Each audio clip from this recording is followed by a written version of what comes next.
itegeko rero yitwa la loi de l'élévation. Ni itegeko ry'Imana ryo mu mwuka. Mwabonye ko twasanze hari amategeko amwe akora mu isi bo iboneka nko kubiba no gusarura. Amen. Tubibona mu isi y'umwuka n'isi yo mu buzima busanzwe. Nta muntu arya imbuto yaba afite ubwenge, sibyo? Kuko imbuto zigenewe kubibwa kugira ngo uzasarure. Imana izabiha umugisha zimere, Imana zikuze, noneho uzabone byinshi, ukomeze kugira icyo ukeneye ndetse no kuvanamo kari izindi mbuto. C'est la loi de la semence et de la moisson. Amen. La loi de l'élévation nayo ni loi y'Imana. Iteko ryo twabyise guse kunyabona. Iteko ryo kuzamurwa naryo iteko ry'Imana. Rifite nitegeko. Luka 14:11. Impamvu mbere ko duradusomera, impamvu ukiye kubyumva neza. Abantu bagenda ngo Mana nzamura. Ntamenye ko ari itegeko ribikora. Ntimujya mumva amasengesho y'abantu ngo Imana wikuzamure. None se hari amategeko abigenga. Ni nkuko wagenda ukabona umuntu, sibyo? Yarariye imbuto muri rya tegeko ryo kubiba no gusarura. Hanyuma ukamubwira rero amagambo nk'ayo. Imana iguye gusarura byinshi kandi nigeze abiba. Mais ça colle pas ça. C'est incompatible. Mana muzamure, Mana nzamura. Ariko urumva n'ubujiji. Hari la loi de l'élévation. Ntabwo ipfa kuzamura, my friend. Amen. Hallelujah. Hallelujah. Nasanze rero kugira ngo ikuzamure ukikukanda buto. Sibyo se? Nwese yaramenye ujya muri leta cyangagaye. Ni ngo wahagarara imbere asanze ngo zamura. Ntabwo kuzamura. Kuye kwinjira ugahita ukanda etaje ujyamo. Siko akristo tuyitangaza. Ngo Mana nzamura, Mana muzamure. Il y a une loi pour ça. Hari itegeko. Mubwo muti hari itegeko rikwiye kubahirizwa. Hari itegeko rikwiye kubahirizwa kugira ngo Imana ikuzamure. Ubyemera utabyemera uraza kuvura itegeko. Nayo yanyu ngo nzamura muzamure. Niyo kubwira umubibyi ngo Imana iguye umusaruro mwinshi kandi ntigeze abiba.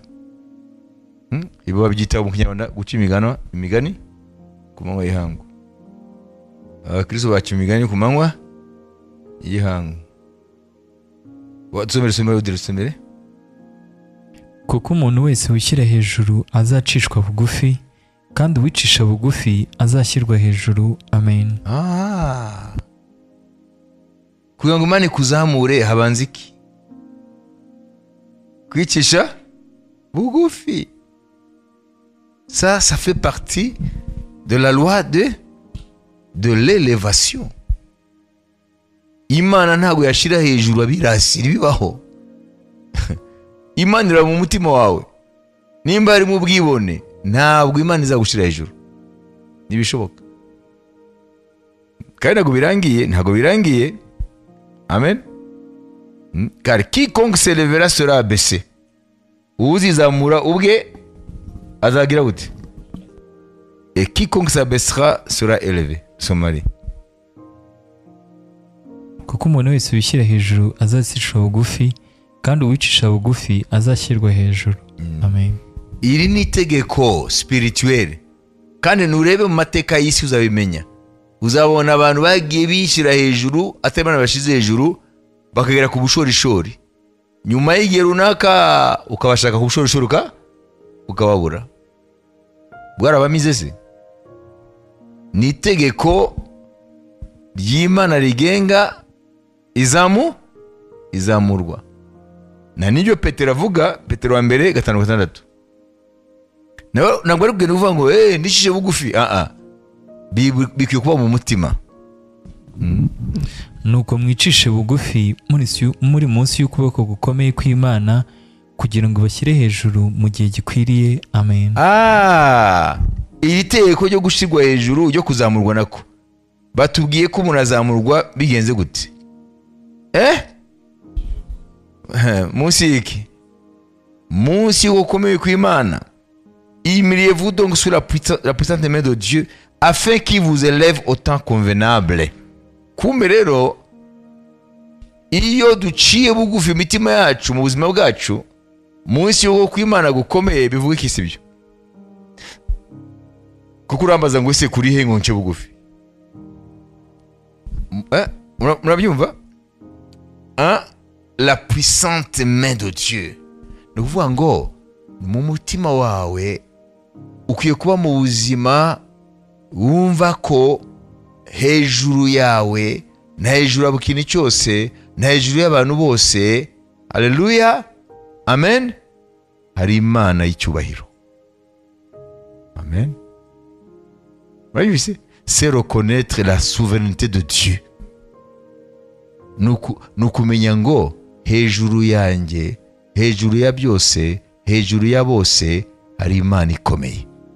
Ikwiye igiti gitinyiro nicyo n'icyubaro n'ikuzo, ariko bikaba mu mutima imbere.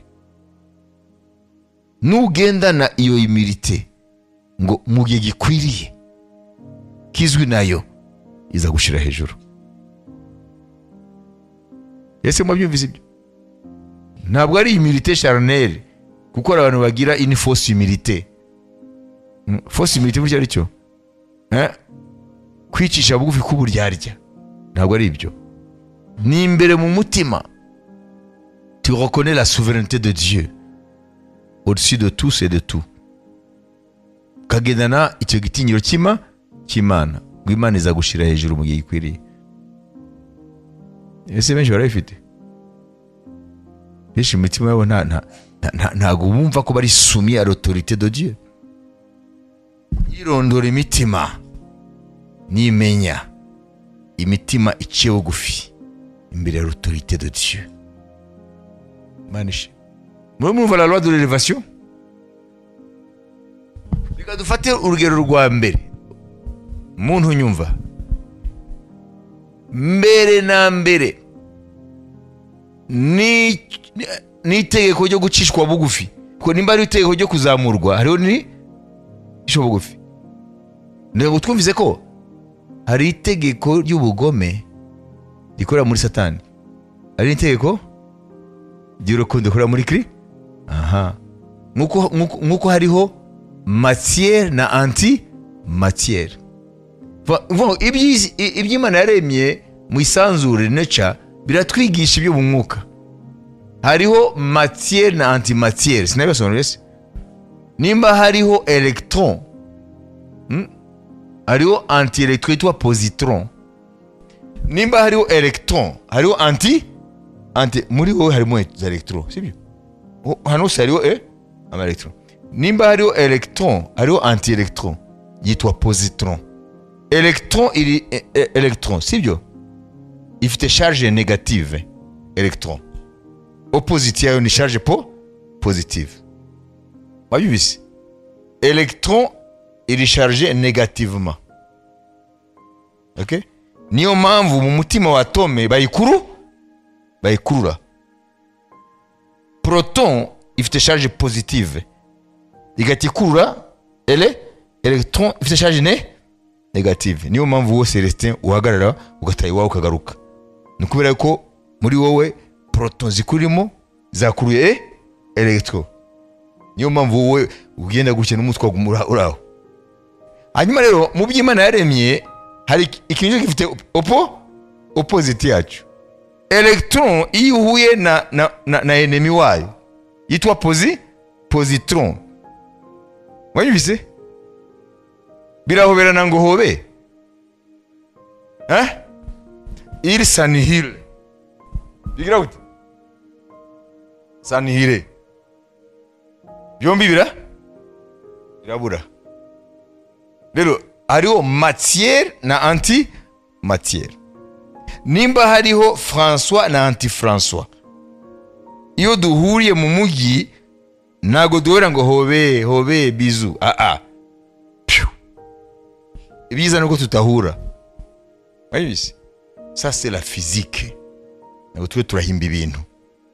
Nawe wiki kutamenya ko rukuruzi ibaho ntibuza ko igukurura. Murabyuka ibyo igikere kuguma imbogo ije kunywa amazi yacyo. Nawe rero utemera ibi ntibuza ko bibaho. Hariho electron na anti-electron itwa positron. Electron ifite charge négative, ennemi wayo positron ifite charge po, iyo bihuye les deux éléments s'annihilent. Amen. Imana yaremye matière na antimatière. Kuba turiho nuko muri yo ntambara ya antimatière, matière yaranesheje antimatière, bituma n'umunsi uri hano. Agaservo kagapima ibiro ikiro kimwe na magana ane. Ibi ni ibintu byabayeho isanzwe tarabaho. Nimba matière iriho au départ imibare yaranganaga, il y avait autant d'antimatière qu'il y a de matière. Nimba rero matière ihari ubu ariyo nyinshi kuko turiho, c'est que antimatière yaraneshejwe. Nidufata Satan ko ari antimatière, tugafata ko umwami Yesu ari matière, wayumvise amaherezo antimatière izaneshwa. Wowe rero nimba uciye kuri ntebe umenye ko hagati y'intambara ya matière antimatière, matière yaranesheje. Niyo mpamvu uraho nawe ntabwo waburaho wirata. Wayumvise ninde yarahari cyowe muri iyo ntambara? Ninde yarahari? Ninde? Ni Imana sibyo? Imibiri yacu igizwe na matière. Iyi ni matière kuko harimo amatome sibyo? Niyo agize umubiri yacu. Ariko tuba dufite rero umuntu imbere w'imwuka sibyo? Parce que l'homme est un être spirituel, moral et physique. None rero nimba isi iri hari, urahari, amanyeri arahari, nuko muri yo ntambara ya matière antimatière, la matière a triomphé. Matière yanesheje. Antimatière sibyo? Nubwo yabisigaye ni duke, kandi ibyo science yabivumbuye bitinze. La physique a découvert ça longtemps après. Amen. Il y a la physique des particules. La loi de l'élévation. Voyons ici. Amen. Satani rero mbere yuko itegeko ryo gucishwa bugufi ribaho, amen, hariho gusa itegeko rizamura gusa. Nimba mubona hariho kuzamuka no kugwa, ari igihe byatangiriye byo kugwa, byatangiranye na Lucifer. Katubisome. Lucifer mu kilatini ukuvuga ngo utwara umucyo cyangwa mareka w'umucyo. Uno munsi yitwa Satan, l'adversaire de Dieu, umwanzi w'Imana. Niyo mvu umuntu ararukana Lucifer gutyo uzajya umuhugura ati we ntago uzi ibyamubayeho. Reka nguye inkuru. Ntago cyitwa Lucifer yaraguye, yarahubuwe aho yarari bamutura hasi. Amen. Nawe ni utareba neza uzaturwa hasi. Imana sirakina. Nimba izamura mu gihe gikwiriye, itura hasi mu gihe gikwiriye. Yewe ndabona mudashaka guseka. Yago se nutaseka se urakemura iki? Amafaranga se arijugunya mu isakoshi yawe? Nushaka wisekere. Tinepe unushaka guhindura umusatsi wawe kuba umweru cyangwa umukara. Ngo si vous ne pouvez la moindre chose, ngo pourquoi vous inquiétez? Uwo ni Mwami Yesu. kuri mba ntacyo mubasha kubera iki muhangayika mwebwe bana b'abantu bene Adamu. Ezekiel 28:13-19 kurikirana neza hano. wahoze muri Edeni ya ngobyi y'Imana, umwambaro wawe wari ibuye ryose ry'igiciro cyinshi, Odemu na Pitida na Yaharomu. Aha ni Satani akitwa Lucifer. Iyi ni intangiriro ya Satani. Ari ahantu habiri gusa muri Bibiliya bavuga Satani origine ye, ni muri Yesaya hamwe na kurikira na Yaharomu na Tarshishi na Shohamu na Yasipi na Safiro na Nafikana na Bareketi n'izahabu. Ubuhanga bwo kubaza amashako n'imyirongi byari byawe. Mu munsi waremwemo byose byari biringaniye. Wari warasi tugende borori ombereza ngo umunsi waremwemo, kumbe yararemwe. Ça c'est très important. Uturwanya ubujisa amahoro yararemwe, ntabwo wigeze arema, we yararemwe. Komeza. Donc Satan a été créé. Yararemwe. byose byari biringaniye. Wari warasigiwe kugira ngo ube umukerubi utwikira, kandi nagushyizeho kugira ngo ube ku musozi wera w'Imana. Wagendagendageraga hagati y'amabuye yaka umuriro, wari utunganye bihebuje mu nzira zawe zose uhereye umunsi waremweho kugeza igihe wabonetsweho gukiranirwa. Wuzuyemo urugomo ruzanywe n'ubugenza bwawe bwinshi ugutera gucumura, nicyo cyatumye nkwirukana nk'uwanduye nkagukura ku musozi w'Imana. Narakurimbuye wa mukerubi utwikira we, ngukura hagati y'amabuye yaka umuriro. Ubwiza bwawe nibwo bwaguteye umutima wawe kwishyira hejuru.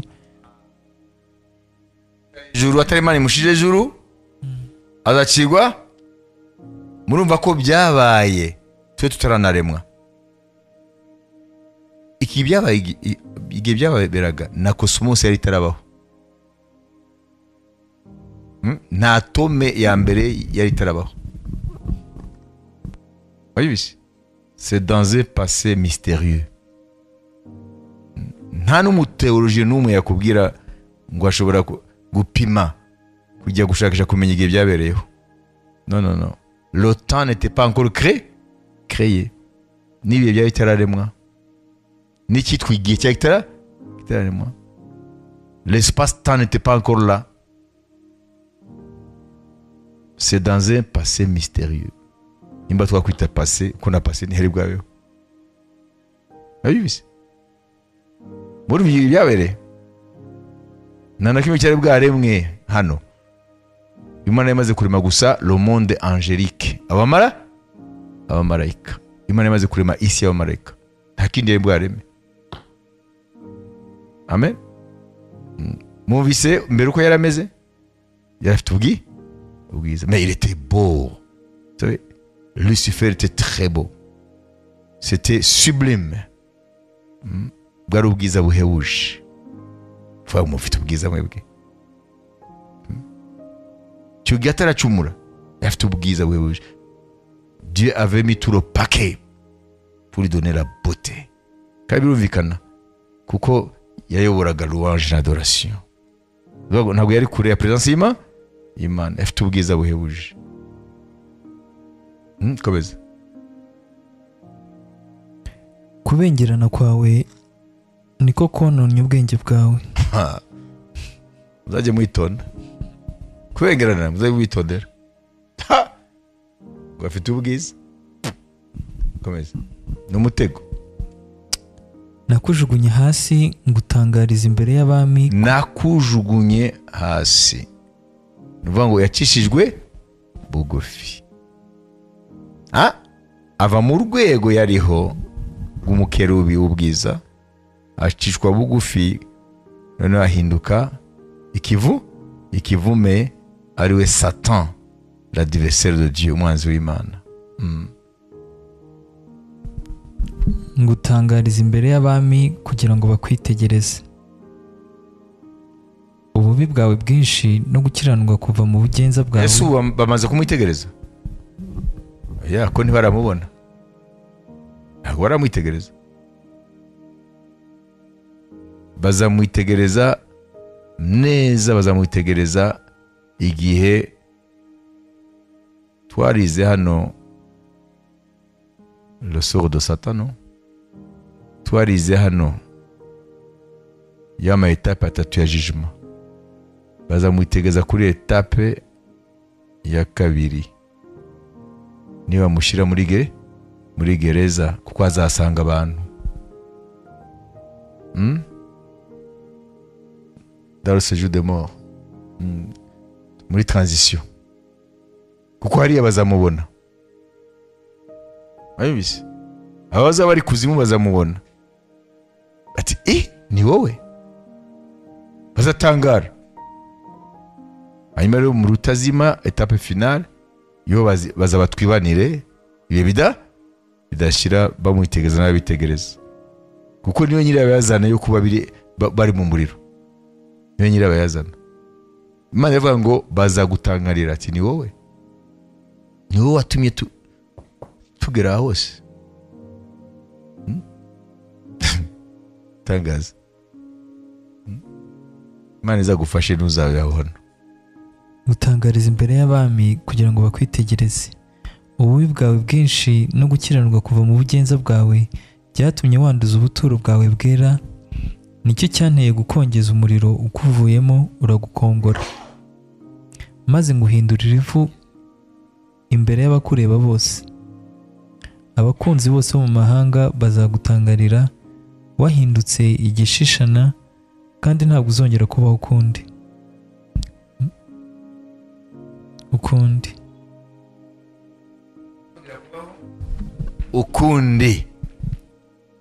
Icyo gihe histoire ya Satan izabira irangiye, filime izaba yizinze.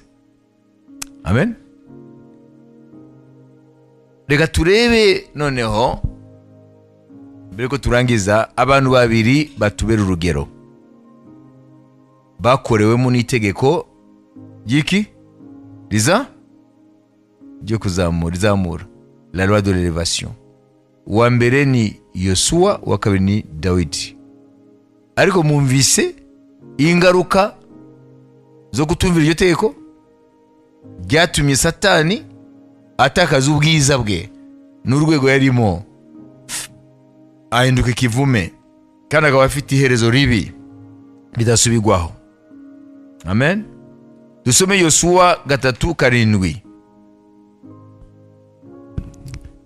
Uwiteka abwira Yosuwa ati, uyu munsi ndatangira kugukuza mu maso y'Abisirayeli bose, kugira ngo bamenye yuko ndi kumwe nawe nk'uko nabanaga na Mose. Amen. Amen.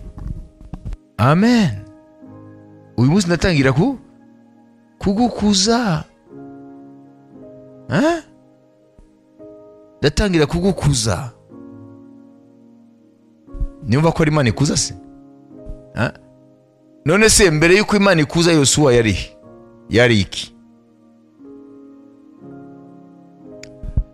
Umviriza, icyo ni ikindi kintu mukwiye kumenya, uko Imana itegura abantu kugira ngo bakuze.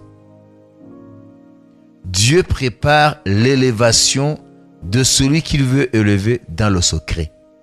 Imana itegura ikuzo ry'uwizakuza mu ibanga. Yosuwa imyaka 40 yamaze akorera Mose. Ntabwo Yosuwa yari public figure, ntabwo yari umuntu ugaragara, ariko mu myaka 40 yari warategurwa gukuzwa. Abimana ibona yuko ikwiye gukuza, kuko bagendera muri iyo tegeko ryo gukuzwa, yitwa kubanza kwicisha bugufi munsi y'ubutware bw'Imana cyangwa ukuboko kw'Imana kw'imbaraga.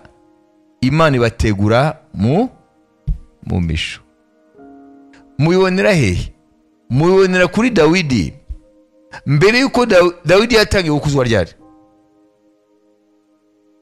Dawidi yatangiye gukuzwa ryari? Ikuzo ya Dawidi yatangiye ryari?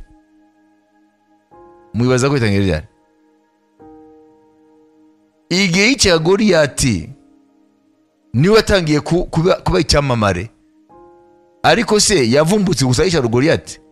Yamaze imyaka n'imyaka mu bwihisho aragira intama za se, Imana imutoza kugwana n'amadubu kuko azigerigero niwe agakura igisuzugiro mu nzu ya Isirayeli igihe Umufilisitiya azaba yahagurutse gusuzugura Imana ya Isirayeli. Imana yamuteguye mu misho kugeza aho na Samuel atumwe mu nzu ya Isayi ise wa Dawidi kugira ngo arobanure umwami, kuko umwami Sawuli Imana yari yamwanze amaze gukora ibyangwa n'Uwiteka. Uriya Isayi yazanye abahungu be 7, anyuma ntiyazana agasore akana kigato Dawidi. Samuel asha gusuka kuwa mbere, Imana iravuga ati nurebe kugihagararo cye n'uburanga bwe namwanze, kuko Uwiteka ntabwo areba kubigaragara, areba mu mutima. Uwa kabiri umukurikira nawe ramwanga, kugeza ku wa nyuma wa 7 ati none se ko Imana itibeshya, saha yantumye saha se kwa Isayi ko Imana ishobora kwibeshya. Rero Samuel ahindukira Isayi ngo nawe undi mwana ufite ngo nakandi gato ngo karaho gusa kinkubaganye niki byose nako kazane bakavana hehe muna nindi akabona gahari uretse Uwiteka nindi akabona gahari nderazi ibyo karimo, kumbe karatojwe kugwanya n'amadubu. Imana imaze rero baze kumuzana, Imana yavuga ngo n'uyo nyine basuzuguye ngo karagasore gafite uburanga niki, agasukaho ihembe ry'amavuta. Kuva cyo gihe umwuka w'Imana akamanukiraho, amen, akazajya rero agatraininga. Igihe kigeze kagiye gusura, gatumwe na se gushira impamba y'abakuru be ku rugamba, amen, kagezeyo kabona mu Filisiti kuna tuka Imana ya Isirayeli, kandi kamaze kumenya n'imbaraga z'iyo Mana. Siyo seka muri make murayizi iyo nkuru n'apagani barayizi. Siyo gagurutse kakicago Goliyati. Kuva icyo gihe n'indirimbo zitangira guhimbwa kuri Dawidi, siyo awatangiye kuba public figure, atangiye kuba icyamamare.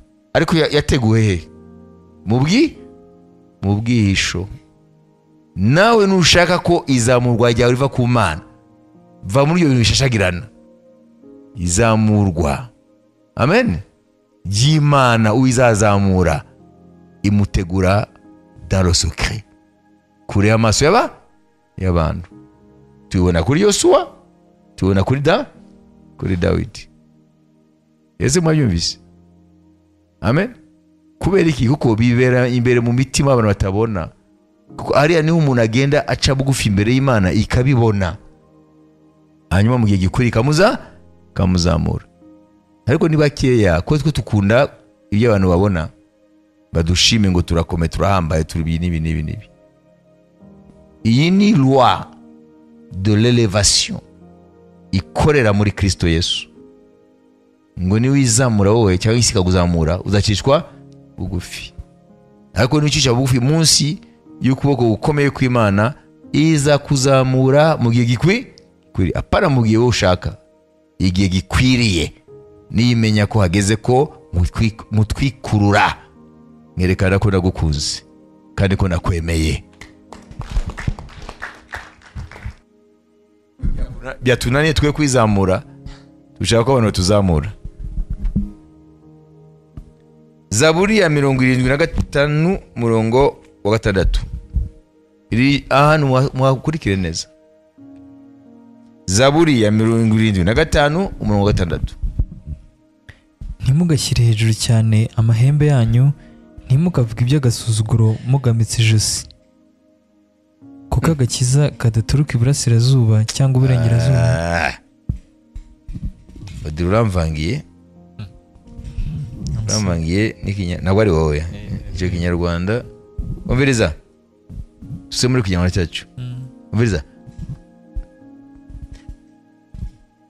Ne levez pas si haut votre tête, nimuzamura imitwe yanyu. Ne parlez pas avec tant d'arrogance, mwago nimwishire hejuru. Hanyuma 7 rero basha kutwereka gushirwa hejuru guturuka he. Car ce n'est ni de l'Orient ce n'est ni de l'Occident, ce n'est ni de l'Orient, ni de l'Occident, ni du désert que vient l'élévation. Ngo gushigwa hejuru ni kuva iburasirazuba cyangwa iburengerazuba cyangwa mu butayu. Ngo kuva hehe? Umunani. Mais Dieu est celui qui juge. Il abaisse l'un comme il a abaissé Satan et il élève l'autre. Ngo Imana niyo ichimanza, nimenya irazamura nde, iracisha bugufi inde, kuko nizamura uyu igacisha bugufi undi. Rero muyishakeho kuzamurwa, ikuzo murishake kuri yo. Amen. Kungo ikuzo nyaryo itazicuzwa, amen, itazakurikirwa no kuva ku bushorishori ukitura hasi. Ngo ikuzo nyaryo nirituruka iburasirazuba cyangwa iburengerazuba, amen, cyangwa mu butayu, amen, nta handi rituruka. Ngo Uwiteka niwe ahitamo uwazamura n'uwari bucishe bugufi. Niyo mpamvu rero uwo Uwiteka yaratubwiye ngo dore itegeko ryo gukuza, itegeko rikuza, itegeko rizamura niri: uwicisha bugufi imbere yanjye nzamushyira hejuru, ariko umuntu azikuza azishyira hejuru azacishwa bugufi. Aravuga kandi ngo kwikuza, kwishira hejuru bitaturutse kuri jye kubanziriza kugwa. Ngiryo itegeko ryo kuzamura. Imana yabwa icyubahiro. Kandi amateka nigeze ari nyomoza, amateka nigeze ari nyomoza. Amen. Murebe, turangize ku nkuru za Nebukadinezari. Murebe Nebukadinezari ukwikuza kwe mu magambo make gusa twumve aho kubonekera. Nebukadinezari twumve amagambo make, magambo yavuze agaragaza umutima w'ubwibone wari muri we. Amen. Hallelujah. Hallelujah. Ibice bine, Daniel ibice bine, umurongo wa 28 tugeze ku murongo wa 33. Toutes ces choses se sont accomplies sur le roi de Nebukadnezar au bout de 12 mois, comme il se promenait dans le palais royal. Nuko ibyo byose 25 nuko ibyo byose bisohora ku mwami Nebukadinezari. Hashize amezi 12 umwami yari i Babuloni arambagira mu rugo ibwami. Aravuga ati, ngiyi Babuloni hakomeye niyubakiye ngo habe umurwa wanjye nturaho, nkubakishije imbaraga z'amaboko yanjye ngo haheshe ubwami bwanjye icyubahiro. Ndashaka kubaza aya magambo aserura iki? Ubwibone, kuko ntabwo arakonesa sovereignty y'Imana. Vango niwe yigize icyo aricyo. Umwami atararangiza ayo magambo haza ijwi rivuye mu ijuru riti, yewe mwami Nebukadinezari, ni wowe ubwirwa, ubwami bwawe bukuwemo. Bazakwirukana bagukure mu bantu, ubane n'inyamaswa zo mu ishyamba, kugeza aho uzamenyera ko isumba byose ari itegeko ubwami bw'abantu, kandi kwibwimikamo uwishaka. Mwabyumvise? Kandi ibyo byarabaye. Komeza gato twumve ibyamubayeho. Nuko uwo mwanya iryo jambo risohora kuri Nebukadinezari, yirukanwa mu bantu, akajya arisha nk'inka, umubiri we utondwaho n'ikime. Avuye muri palais royal agiye kurisha nk'inka. Muri ubu yaryo mukomeza kiva mu ijuru, kugeza aho umusatsi we wabereye urushoke nk'amoya y'ikizu, inzara ze zihinduka nk'iz'ibisiga. N'inkweto yavanye mu ngoro yagenda, inzara zarakuze zirapfumura n'inkweto. Imisatsi imera nka mwibaze umwami rero. Komeza. Ari abantu bibaza ngo ibi ntabwo byabayeho, ko mu mateka atari Bibiliya, amateka arahamiriza ibi. Hanyuma y'iyo minsi ngewe Nebukadinezari nuburira amaso yanjye mu ijuru ngarura akenge mpera ko nshima isumba byose. Imvugo yahindutse. Nabwiri moi Nebukadnezar, le roi puissant, voici Babylone que je me suis construite. Imvugo yahindutse. Okay. Kubera iki? Noneho ko ari butangire kunyenyekea, kuca bugufi imbere y'Imana ishobora byose. Ya tegeko riraza gukora kandi. Itegeko rimucisha bugufi ryakoze. N'itegeko riri muzamure naryo riraza gukora. Ndayambaza nubahihoraho iteka ryose, kuko ubwami bwayo ari bwo bwami butazashira. Haleluya. Amen. Mfalme wa kini wa milele. Amen. Kandi ingoma yayo izahoraho uko ibihe bihaye ibindi. Ariko bo mu isi yose ni nk'ubusa imbere yayo. Ngo nanjye Nebukadinezari ndi ubusa. Ikora uko ishaka mu ngabo zo mu ijuru no mu bantu bo mu isi. Ntiyabikoze se? Mu ngabo zo ku ijuru. Ari witwa Luciferi. Yaramuhanuye. Yamukorora. Kwitwa agatwe hasi. Kandi ntawe ubasha kuyikoma mu nkokora cyangwa kuyibaza ati uragira ibiki. Icyo gihe nsubizwamo ubwenge, ubwiza burabagirana nahoranye bungarukamo. Kubera ko yacishijwe bugufi akemera ko Imana iri souverain iri hejuru byose, Imana iramutame. Ni itegeko ryayo rikwiye kubahirizwa. Ari itegeko ricisha bugufi, itegeko rishira hejuru rizamura. Butuma ubwami bwanjye bugira icyubahiro, maze abajyanama banjye n'abatware banjye baza kunshaka, mpera ko nkomezwa mu bwami bwanjye. Bamugarura icyizere. Ndetse nongerwa icyubahiro cyinshi. Ujagarukiraho. Ari ibindi se nababwira bishimangira iryo tegeko? Nebukadinezari c'est exemple vivant. Niwe urugero rugaragara ukuri iryo tegeko ry'Imana rikora itegeko ry'umwuka. Nibagirwa ibindi navuze kuri itegeko la loi de l'élévation, itegeko rizamura, ukwiye kuzajya wibuka Nebukadinezari. Itegeko rizamura rirahari, itegeko rica bugufi rirahari. Uzajya uba muri iyi si ubizi ko iryo tegeko rihari kandi rirakora. Amen. Nimba ritaragusorera, ritaragukoreraho ngo ubibone, wetegereze uzaribona. La loi de l'élévation agit, c'est une loi spirituelle, mais aussi la loi d'humiliation, d'abaissement agit aussi. N'itegeko ryo gushira ucisha bugufi naryo rirahari. Itegeko rirahari. Rero uyu munsi rero twize itegeko twashemangeye gato itegeko ryo kubiba no gusarura rirakora, haba mu isi iboneka, isi isanzwe mu buzima busanzwe, uziga kusarura n'uwabibye. Hanyuma n'itegeko rizamura rirakora. Nubaza amateka, nimba utafite ingero, uzabaza amateka uzamenya abari bakomeye mu mateka uretse Nebukadinezari n'abandi benshi barakomeye. Igihe kigeze Imana yabacishije bugufi.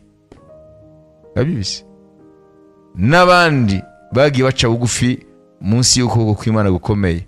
Igihe gikwiriye cyayo yagiye bazamura, uretse ba Yosuwa na ba Dawidi. N'itegeko rihoraho. Nimba rero wikunda rero wowe, tangire kwiga mu mutima wawe kugendera mu mwuka, kwicisha bugufi imbere y'Imana mu mutima. Iyo mu ijuru ikurebe koko yuko uciye bugufi imbere yayo, nta kabuza igihe cyagenwe nayo za gushira hejuru. Mwami abaho umugisha.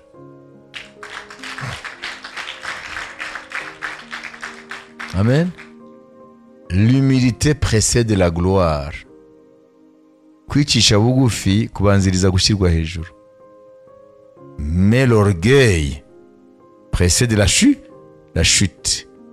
Ubwibone buba buriho buragutegurira kugwa no gucishwa bugufi. Wabizi? Ibyo ni principe, ibyo ni ihame kandi itegeko ryo mu mwuka ryashizeho ni Imana. Uwashizeho itegeko ryo kubiba no gusarura, amen, niyo yashizeho itegeko ryo kuzamura no gucisha bugufi. Ibyo bimenye kandi uzabyibagirwa. Amen. Niwumva hari akawarwe gashaka kuza kandi ukubwira hasi, uzati wikubita hasi imbere y'Imana, ati Imana mbabarira. Ayibi. Kandi mwamenye ko ab'Imana izazamura ibategurira he? Mu bwisho, dans le secret. Amen. Ntuzamenya ko Imana irategura kuzamura uriya, we ntabwo uzabimenya. Ushobora no kumusuzugura ahubwo. Tu vois, c'est dans le secret que Dieu prépare ceux ou celles qu'il veut élever. Amen. Ni mu mutima. Ndibaza ko umunsi mwize byinshi. Amen. Ikaba dusengerera. Data, turagushima ko waduhaye umunsi ugira kane wo komeza gushaka amaso yawe tuyiriza, twizeye byinshi mu ijambo ryawe, nituba abantu binyura mu gutwi kumwe bigasokera mu kundi. Ariko ijambo umwami ryawe twiga buri munsi ribe nk'iriterwa mu butaka bwiza, kugira ngo rizamere imbuto nyinshi. Umugisha abantu bose bari muri gahunda yo kwiriza no gushaka amaso hawe, kugira ngo umwami ubanezeze mu buzima bwabo bakiri no muri isi. Babone ko gusenga atari guta umwanya, babone ko yavuze ngo Yakobo nshaka ntabwo yamubwiye ngo ayishakire ubusa. Reka mwami buri muntu wese akubone mu buryo bw'umwihariko mu buzima bwe, mugihe gushakisha umutima we wose, mu izina rya Yesu Kristo. Amen. Amen, amen. Ndabashimiye mwese mu izina rya Yesu.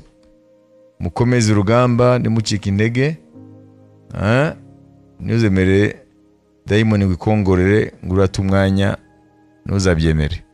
Umenye ko Imana ni ukuri kandi ijambo ryayo ni ukuri. Haleluya.